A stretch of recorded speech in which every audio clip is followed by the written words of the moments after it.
Hey everybody, I'm Hugh Brownstone for Three Blind Men and an Elephant, and okay, fine. There are a number of gigundo differences between photography and videography. Sound, the original bane of my video existence, but I think I've got it under control. Continuous lighting. I've had my challenges, but that's reasonably sorted as well. I'm still grappling with dynamic camera movement, though it's amazing what Claudia can do with an Osmo Pocket.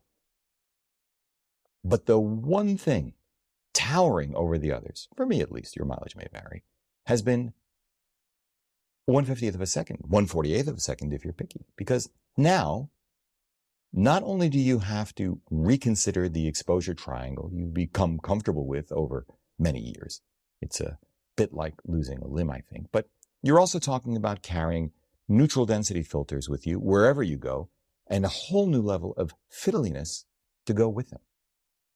Unless you work with dedicated cameras with internal NDs. Or you don't, but it doesn't matter to you because you don't believe in the conventional wisdom of a 180-degree shutter angle. But I do. That is the shutter angle.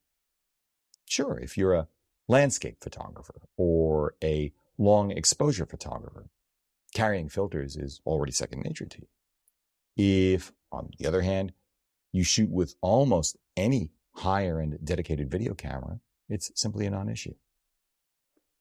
But if you're primarily a street photographer, where you can just jack up the shutter speed if you really want to go shallow, at least to f2.8 or so on most modern digital cameras on a sunny day, or an architectural photographer where conversely you can slow down the shutter speed to maintain whatever depth of field and low ISO you'd like, or just a hybrid shooter, plain enough, remembering to bring and then not resent the heck out of having to futz with filters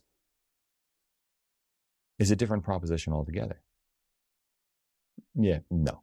Don't tell me I should be using a real matte box with two-stage filter holder and a single set of high-quality filters, or a filter holder kit like what landscape photographers use. Talk to the hand because I'm not listening.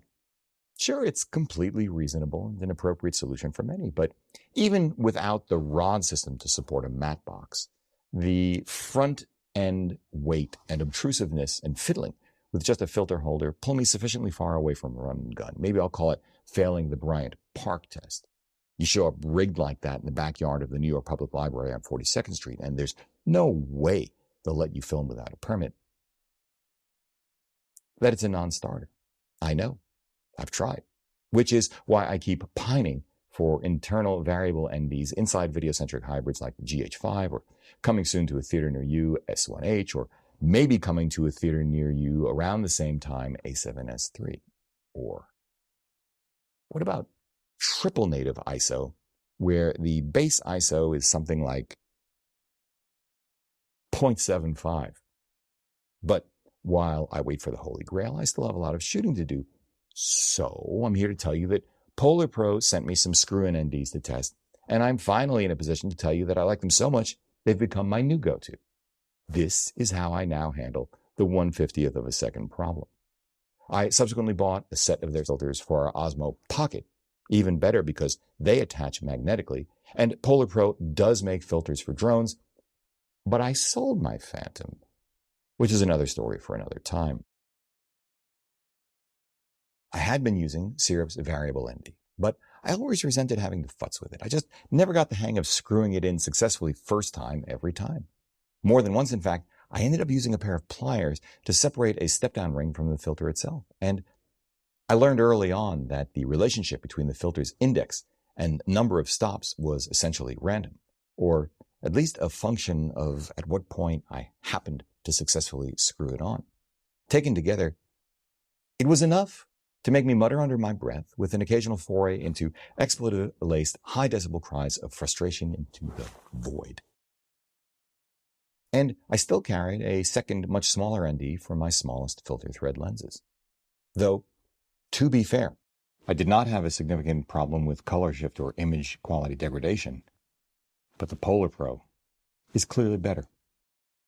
By the way, I tried this 3 different ways. ISO, aperture, shutter speed, and color temperature all set manually. All manual except auto white balance.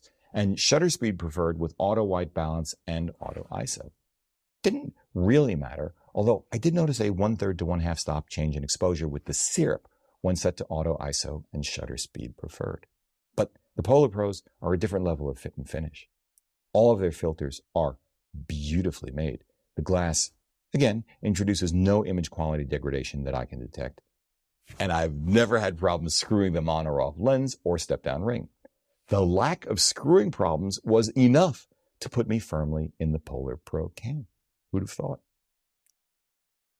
I'm not sure why this is actually the case, because both are made out of aluminum, I think, but the Polar Pros interact with my various step-down rings and lenses more like what I'd expect from brass. Their ND16 and ND64, 4 stops and 6 stops respectively, are great for video. The ND64 has become my primary, and the ND1000 has worked wonderfully for my recent exploration of long exposure photography. I've also used the ND1000 to shoot wide open at 1.4 with our GH5 for intro and outro footage on the streets of New York. This gives us a depth of field full frame equivalent of f2.8, and jacking the ISO from 100 to 400, which is another stop or two for the shadows, was an easy call. It still looks great. Polar Pro filters aren't cheap, but if you want to spend more time shooting and less time futzing or correcting in post, I think it's money well spent. Then again, I see that Polar Pro has a new pair of Peter McKinnon variable NDs, 2 to 5 and 6 to 9 stops, coming soon. This might be the way to go, about $450 altogether. Though, none of this changes the fact that no 82mm step-down ring kit I've seen goes down to the 37mm of our tiny Panny Lumix 42.5 1.7, and an 82mm filter makes using OEM lens hoods impossible. And if you go this route rather than the filter holder approach with even a single stage, you are foregoing the kind of graduated neutral density filter, or in the case of multi-stage, graduated ND with polarizer combination that are staples of the landscape photographer's toolkit. I understand. Geez, I'm almost talking myself into looking more closely at filter holder kits. In the meantime, if Polar Pro or someone else, let me know in the comments below if you know of someone, added a set of magnetic step-down rings all the way to 37mm, built to the same standard as their filters. The zooms only go down to 49mm, and it gets pricey when you add up all of our filter sizes. I'd be well, I'd whine a little less. Maybe a little less than that if they made a single collapsible matching hood to go with them. But I'd really like internal NDs in a hybrid.